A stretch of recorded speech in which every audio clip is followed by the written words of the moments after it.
Lord, prepare me to be a sanctuary, pure and holy, tried and true. With thanksgiving, I'll be a living sanctuary for you. Ndewonu ndị ebe anyị, ndewonu ndị Igbo, ndewonu ndị Nigeria, ndewonu ụwa niile, Africa, the whole world, ndewonu. Ana m ekele unu ọnwụnwa unu nwanyị nwafọ Igbo, ọnwụnwa unu nwanyị ihe dị nwafọ Igbo. Abịakwala m ọzọ n'ụbọchị nke taa iwetara unu ihe mmụta ahụike ndị Igbo. So, like I said last time, or in the beginning, this will be a mixture of Igbo and English. And like I said last week, I will try to I'm doing my lessons now in Igbo and then summarizing in English. Okay, so ka m kwekwe ya n'Igbo. So dịka m kwuru n'izu ụka gara aga, aga m na-emezi ihe mmụta mme ya n'Igbo maka ọ ya bụ ebumnuche m na mbido. So aga m eme ya n'Igbo, mmecha ya n'Igbo, then ma summarize, chịkọtazie ya ọnụ were olu bekee maọbụ okwu oyibo maọbụ okwu bekee maọbụ asụsụ bekee chịkọtazie ya ọnụ. So ọ ya bụ the plan. Okay, so ka anyị bido. Okay, so welcome again to my channel. Okay, ọnwụnwa unu nwanyị nwafọ Igbo. Imana naskwa m na-aga na-asụ Igbo. So English and Igbo, okay? So bear with me. All right. Okay. So ihe mmụta nke ụbọchị taa, ihe anyị ga-elebara anya bụ ihe a na-akpọ Azma. Okay. So ụfọdụ ndị Igbo na-akpọkwa Azma. Ụfọdụ akpọ asụma. Okay. Ụfọdụ akpọ ya ụkwara ume ọkụ. Okay, so ya bụ ihe anyị ga-ekwu tatụ okwu ya n'ụbọchị nke taa, because ọ na-eme a lot of people kwa n'ụwa niile, because anyị niile bụ mmadụ nọ n'ụwa. So ihe na-adị eme onye ọbụla, onye ukwu ma onye nta, ebe niile n'ụwa niile. Okay, so ihe azụma akpa, okay, ọwụ mgbe ihe metụtara ebe anyị ji eku ume. Mgbe ihe metụtara ebe ahụ anyị ji eku ume, ya bịa nwee ihe gbochiri ya ka ikuku na-agafe ya nke ọma. So mgbe ihe gbochiri ikuku ahụ na-agafe nke ọma, a sị na onye ahụ enwe na asthma attack. Okay, so ole tụkwa n'ihe ndị mgbe ụfọdụ ihe ndị na-akpatakwa n'ihe ndị a. So enwegasịrị ihe dị iche iche ndị bekee asụ extrinsic, enwegasịrị ihe dị iche iche na-akpata ya nọ, nke mgbe ụfọdụ anyị nwere ike mata. Ọ bụrụ ijiri nwayọọ cheki, nwere ike ga amata mebie ihe a na-akpatara gị. So mgbe ụfọdụ mmadụ nwere ike rie nri ahụ ya anabata gị. So enwe ihe a na-akpọ antigen antibody reaction. So enwere ike mmadụ erie ihe ahụ ya anabata gị. Mmadụ nwere ike o nwekwara ike bụrụ ọgwụ aṅụrụ aṅụ. Okay, ma ọ bụ ihe ekutere n'ikuku nwere ike ka ọsọ ya. Okay, then enwere ike ihe intrinsic, enwere ike wuru otu ahụ mmadụ, otu o si gaa, otu esi kee onye ahụ. So ya bụ nni ebe ahụ a na-eku ume, onwe otu ọ dịgasị, nwere ike ka ọsọ ya mmadụ. Then mgbe ụfọdụ ka o nwere ndị dị mkpa abụtawa dị mkpa ihe ahụ eme. So then olee otu ị ga-esikwa mata na mmadụ na-enwe ya, sị manifestations. Otu ị ga-esi mata, o nwere ike all of a sudden n'otu ntabi anya onye ahụ enwewe nsogbu iku ume, ka ahụ ebe anya ahụ na-esit up maọbụ na-elini forward, because ihe ndị ahụ bụ ịnọ n'otu ahụ, ọ na-enye aka ka ikuku banye karịa mgbe mmadụ mebi dina n'ala flat na bed. So ị nwere ike onye ahụ ga-ahụ ebe ọ n'otu na-achọ ikute ume. Nke o nwere ike onye ahụ mebi ahụ na-esuwe ya, awara na-amazi onye ahụ. oke because ịmụ dịka ahụ ị na-ekute ume ọfụma, so ụjọ ga-abịa onye ahụ awụrụ amawazi onye ahụ, then ya emekwuo iku ume ahụ adịtụkwuokwa wọs. oke then onye ahụ nwere ike nwee ihe a na-akpọ wheezing. onye ahụ nwere ike ya dịka onwe ihe na-agụ egwu n'ebe eji eku ume n'ebe a, so ya na-eme nwee nwere ike na-eme ka ọ na-agụ egwu maọbụ asụ musical sound maọkwa na whistling, so ị nwere ike na-anụgasị ihe ndị ahụ. then onye ahụ nwere ike na-akwa ụkwara.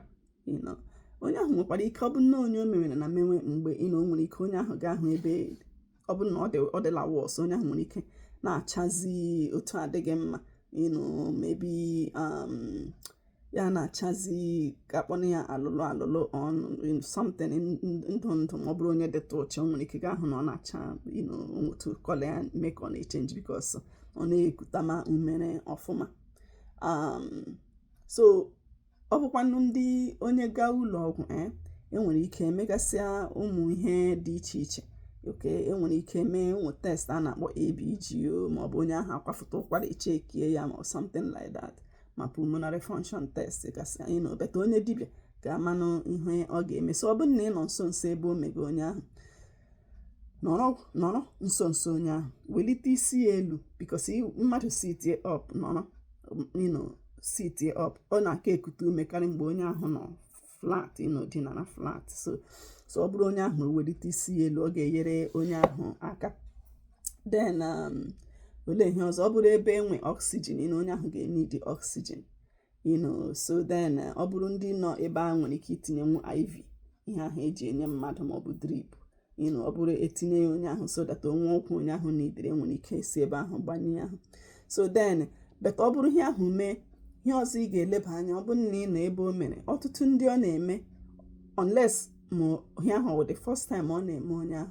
ọ bụrụ na ọ bụghị the first time ọ na-eme onye ahụ, ọ bụrụ onye ọ na-emebu, onye ahụ aga ahụ dọkịta already, so onye ahụ ga-enwe inhaler. mgbe ụfọdụ kwana ọgwụ ọ na-abụkarị albuterol ka a na-eyuzu, so but fast acting, so ka onye ahụ nwere ike ị na-ekute ume ọfụma. So ọ bụrụ na ị nọ nso onye ahụ, ọ bụrụ na ọ ga-emepe nwa akpa ya, ọ bụrụ na o ji akpa ya chekie inhaler, but ọ bụrụ na onye ahụ nọ na panic mode, ọ ga-eme ọ na-achọ otu o si ekute ume, ga anọ nso lee anya n'ime akpa onye ahụ ma onye ahụ ma enwe inhaler nne ya nọ, wepụta ya tinye ya onye ahụ n'ọnụ, ma ọ bụrụ na ọ ga-emenwu ya, then press ya ka ọgwụ ahụ wee banye wee nyere onye ahụ aka ka o nwere ike na-ekute ume. So ọ bụrụ na ị nọ nso ihe ị ga-eme, then depending na ebe ị nọ n'ụwa, ga-edipatamin ihe ị ga-eme. ọ bụrụ ndị na-ebe a ga-akpọ ndị dibịa ka ha gbara ọsọ bịakwute onye ahụ ebe ahụ, eme ya. Onwegasị ndị nwegasị nọmba dị iche iche maọbụ 911 maọbụ kpọọ ndị dibịa dipendị na ebe ị nọ. So beta ọ bụrụ niile ebe ụdịka ihe ahụ adịghị, lee anya ma onye ahụ nwe inhaler na akpa ya, so were nyere onye ahụ aka. So ọ jọsị ịmata ebe nọ, then mara nwere idea, mụta idea gịnị ka a na-emere onye nwe asthma, onwe asthma attack. So then ọ bụrụ ebe na onye dibịa ọ dọkịta nọ nso, then akpọrụzie ya ka ọ gaga hụ onye dibịa. Okay, so and the main thing bụ ka onye ahụ nwere ike na-efolokwa up with onye dibịa ya, ịghọtala. So onwe ihe asịgasị ya mee ka o jiri na-enye aka na ama na-eji onye ahụ ejisi ike ma na ọ na-eme ha onye ahụ leruo anya ka o nwere ike mata ma onwe gasị ihe na-akọ ọsọrọ ya. Gosi mgbe ụfọdụ mmadụ jiri nwayọ lee anya, o nwere ike chọpụta ụfọdụ ihe ọwụ ya mee ihe ọ kpatara ya ahụ ataki ahụ, then onye ahụ enwere ike gbara ya ahụ ọsọ, ịghọtala. onye ahụ agbara ya ọsọ, ọ bụ na onwere ọ bụ onye ahụ rie ya omee ya. So onye ahụ iji nwayọ leba anya mata na onwe ihe ahụ na-akọ ọsọrọ ya. So ụfọdụ ụmụ ndị ọ na-ebido mgbe ha dị obere, mgbe ha ka ụmụaka, then mgbe ha na-etotewe ya ọkwụsị, then ụmụ ndị ọ na-eme ha totewe ya obido, ụmụ ndị ọ na-eme ha bụrụ dimkpa sef ya obido, ịghọtala. So ụfọdụ kwanụ ndị ahụ ụmụ ndị ọ bụ ya mee ya otefe, then ọ jọsi ileba anya mekikwa sure na environment, because like I said, mgbe ụfọdụ ebe onye ahụ nọ o nwegasị ike nwere ihe na-akọ ọsịrị onye ahụ, so many things. maọbụ dust o, ma onye ahụ ọ dị allergic to dust, maọbụ ọ dị allergic to even maọbụ pollen, ịmụ ụmụ ihe mkpu na-amịpụta before mkpụrụ osisi amịa, a na-akpọ pollen. All those things nwere ike result ya. Even ihe dịka some animals or some small animals, ụmụ ndị dị allergic to maybe nwamba, ụmụ ndị dị allergic to nkịta, ụmụ ndị dị ụmụ ihe so mmadụ ileba anya mara ma ụdị ihe ahụ na-enyegasị ya nsogbu. Then ụmụ anụmanụ na-arịgasị even like ọchịcha so ụmụ si ọchịcha, ụmụ ndị ọ na-akọsara asthma ahụ, ịghọtala. Then ọ bụrụ just ụmụ si anụmanụ dị iche iche nwere ike ịkọsara mmadụ allergy, lead to asthma. So onye ahụ jisike leba anya ma ọ ga-aghọta ihe na-akọsọ nke ya ka o bido. Then mgbe ụfọdụkwa weather change, from ịdọ ọkụ to ịjụ oyi, maọbụ ịjụ oyi to ịdọ ọkụ nwere ike kpalie ihe asthma.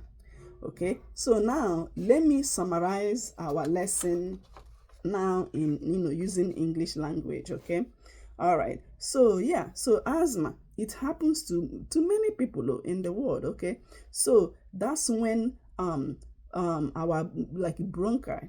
Okay, so that's the part of the respiratory system, like the branch, because this is your trachea. Remember, the esophagus is behind the trachea. This is the trachea here. So when you breathe in, it goes through the trachea, and then the trachea will branch to what is called bronchi. You have bronchus and bronchus. So bronchus is the singular. Okay, the singular form. So so that's the singular of bronchi. All right, so you have one here, bronchus, like you have left and then you have right. So those are the branches. So when you breathe, it goes through there, to your lungs. So from those bronchus, right, or the bronchi, the two of them, it branches to smaller branches called bronchioles. So then before it gets way deeper to the kind of the last part of it, that we call alveoli. Okay, those are like little, you see, if you look at the picture, it looks like maybe grapes or cherries or something. Okay, so those are called alveoli. All right, and that's where the gas exchange takes place. So when you breathe, that's where the carbon dioxide will exchange. Carbon dioxide that the body has already used will be exchanged for oxygen, good air. So the oxygen will get in and then oxygen will leave and you breathe it out. Okay, so you breathe in good oxygen and then you breathe out carbon dioxide. So those main branches, so the bronchi, okay, and the bronchioles, when someone has allergy, they become constricted, right, and they are filled with mucus. So then that makes the person to have difficulty breathing. All right, so that's what we are talking about. So you may see the person, having shortness of breath, having difficulty breathing, wheezing, gasping for air. They want to breathe, they need air to breathe, and then it may cause panic and anxiety. All right. So like I said before in Igbo language, so you may have things in the environment that can lead to that, maybe food allergy, medication allergy, maybe something that people breathe in. It could be dust, it could be, even like animals. Sometimes, people are allergic to dogs and cats, or some people are allergic to even the droppings of animals, even like cockroaches droppings, a lot of droppings. Some of those things, or pollen from trees, so those things may cause like serious allergies, and that may lead even to respiratory issues or asthma to the person. All right, so you may see the person trying to sit up, like sitting up, we call it tripod position, because that helps you to breathe better. Okay, and then so you may see somebody wheezing and then again gasping for air. And then sometimes it's just how the respiratory system of the person is, the respiratory tract, or sometimes older adults too, so they may also develop asthma. Okay, so then the person also may start to cough, because remember there's a lot of mucus, in there. It's almost like having a pipe that is kind of obstructed and then air is trying to pass through that tiny space. Okay, so that's what happens with someone with asthma. So when air is trying to pass through that tight airway, then it starts to make that whistling or wheezing sound, because there's not much space. Okay, it's constricted, it's swollen, and it's filled with mucus. All right. So, and there are different tests. Oh, yeah. So let me go back. So sometimes too, you may see the person, there's something called barrel chest, but those are like late signs, I was looking for what it's called in Igbo. I think they call it bombomobi, something like that.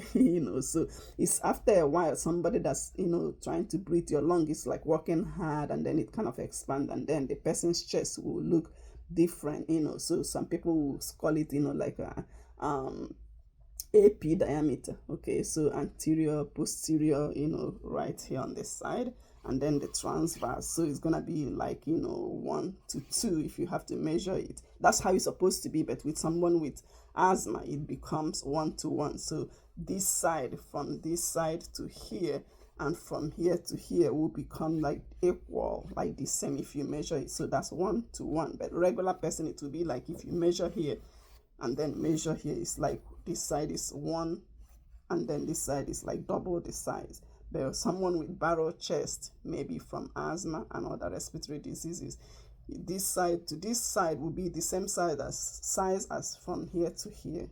Okay, so AP, transverse diameter. So it's so that's what happened, and we call it barrel chest.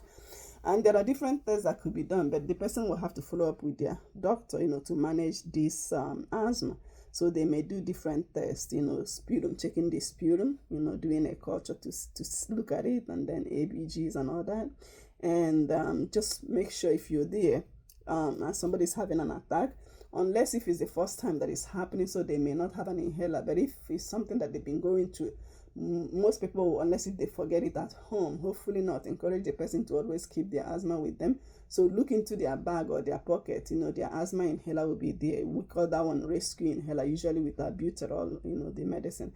So, so they can use that. Some people, if they have like a spacer that you put inside, so then they will get most of the medication, and also that kind of helps to prevent oral like thrush or something. So they can use that inhaler. So if you're there, help them to use that inhaler before you then help them to get to the doctor. And then depending on where you are in the world, some people live in different places, so some people they have the opportunity to call for emergency technician or healthcare providers to come and help them. So but some parts of the world you don't have that, so see if that person had their inhaler, and then if there's a nearest hospital, take the person to. But if you somewhere where you can just call, then just call, so then for help to come. All right, and then try to sit the person up if they cannot by themselves, and then the person should also be using oxygen if they are somewhere where oxygen is available, and then they should just manage their medication with their physician. I think that's all I have to say today about asthma. So I hope you learned 1 or 2 things from today's lesson. So please continue to watch this, the channel, and new topic will be released every week. So continue to also support this channel.